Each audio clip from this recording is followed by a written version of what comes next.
राजस्थान में कथा चल रही थी। जिन जजमान के यहाँ कथा थी उन्होंने उनके एक कोई लड़की थी और वो कुंवारी अवस्था में वो बिटिया लगभग 12th में थी और वो चली गई थी। उसके निमित्त का उस दिन उसका श्राद्ध था।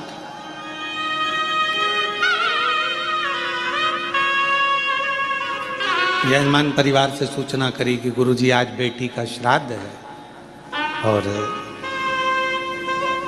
प्रसाद बना है, तो सब लोग प्रसाद पाएंगे तो आप भी प्रसाद पाएंगे। हमने कहा कि यजमान को पहले हमारे पास भेजो और यजमान अगर दक्षिणा दे तो हम श्राद्ध पाए, मना नहीं। तो कहा गुरुजी आप दक्षिणा लेंगे? हमने कहा, तो कहा ठीक है। यजमान आए, राधा रमन जी। हमने कहा राधा रमन जी क्या बात है? कहा आज बेटी का श्राद्ध है, प्रसाद पाना।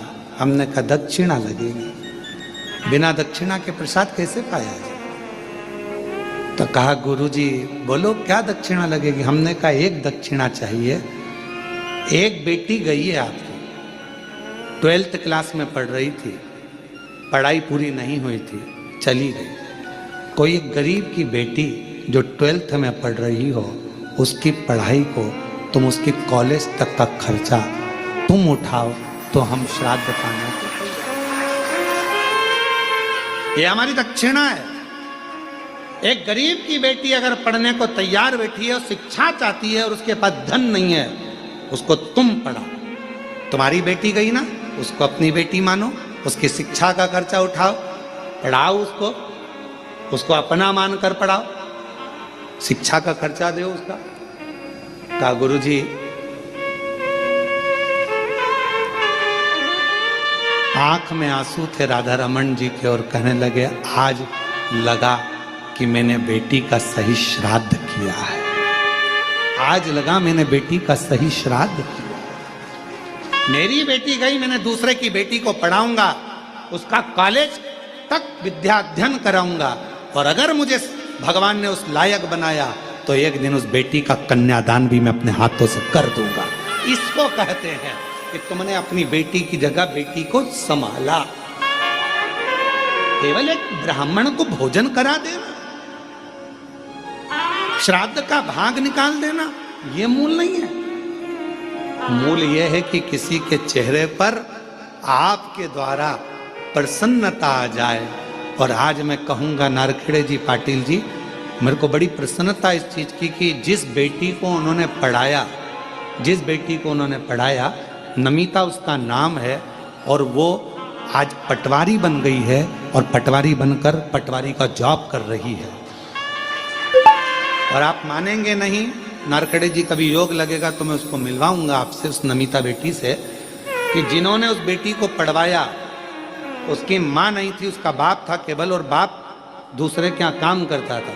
बेटी पढ़ गई, पिताजी के जो लड़का था 2-3 उसके बहुएं आ गई, पिताजी को रखा नहीं, तो वो जो दूसरे की बेटी थी उस बाप को अलग से मकान दिलाकर वो बेटी अपने पिता को वहां रख रही, जिसने पढ़ाया।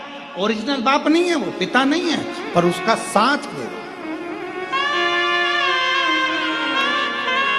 श्राद्ध किसको कहते हैं? श्राद्ध का मतलब क्या है? आज दुनिया के लोगों ने केवल सोशल मीडिया पर श्राद्ध को हंसी का पात्र बना रखा है। एक बहन फोन लगाकर कहे कौवे को निमंत्रण देती है, कौवा कहता है मैं व्यस्त हूं, ये श्राद्ध है? हमारे सनातन धर्म की हंसी उड़ाने के लिए श्राद्ध है? पंडित को खाना खाते हुए दिखाया जाता है, बहुत पेट वाला हंसता हुआ, क्या ये सोशल मीडिया पर श्राद्ध का परिचय? कौवों की टीम बैठी हुई है छत के ऊपर और उसको दिखा रहे कि ये श्राद्ध है। ये हमारा सनातन धर्म की हंसी है, इसको हम श्राद्ध नहीं कह सकते। श्राद्ध का मतलब है अपने घर में जो बुजुर्ग हैं, अपने घर में जो बैठे हैं, उनको दिल से आदर कर लो, सम्मान कर लो, तो ऊपर बैठे हुए बुजुर्ग स्वयं आशीर्वाद देना प्रारंभ कर देंगे, वर देना प्रारंभ कर देंगे। श्राद्ध का मूल ये है। और अगर कोई हमको श्राद्ध में अगर बुला रहा है प्रसाद खाने के लिए तो हमें दक्षिणा याद रखना, हमें दक्षिणा याद रखो कि हमारी दक्षिणा क्या है।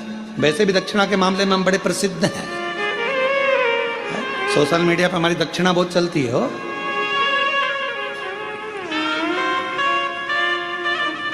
पर हमारी दक्षिणा याद रखना कि श्राद्ध पक्ष में प्रसाद पवाना है, जिसको बुलाना है हम आने को तैयार है, पर शर्त यह है कि अगर बुजुर्ग के श्राद्ध में बुलाओगे तो एक बुजुर्ग को तुम्हें उसके मरते दम तक संभालना पड़ेगा। एक महिला के श्राद्ध में बुलाओगे तो एक बुजुर्ग महिला को, एक गरीबड़ी को, तेरे घर की बुजुर्ग महिला को तुझे संभालना पड़ेगा। ये दक्षिणा दे और संकल्प देना पड़ेगा। संकल्प अगर टूट गया तो समझ लेना तूने संकल्प किसको दिया, 12 ज्योतिर्लिंगों को।